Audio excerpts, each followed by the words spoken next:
కలిసి మీ మాత ఎంతో గర్వపడేలా చేశారు.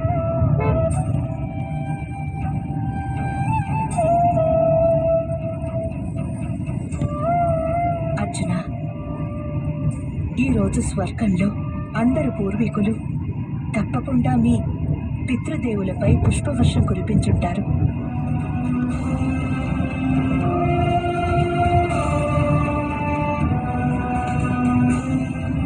దాని అర్థం ధనుస్సు అన్నింటికైనా శ్రేష్టమైన శస్త్రం కదా.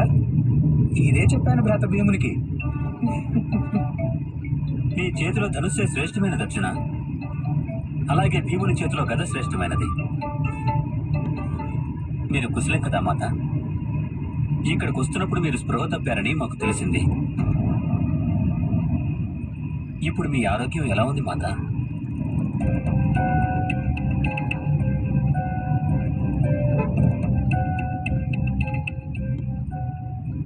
అదేమిటంటే క్రీడాంగణంలో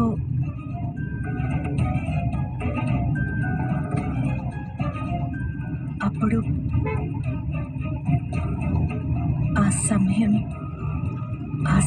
ఇద్దరు ధనుర్ధారులు యుద్ధం చేయడం చూసి పుత్ర వాత్సల్యంతో మీ తల్లిగారు స్పృహ తప్పారు.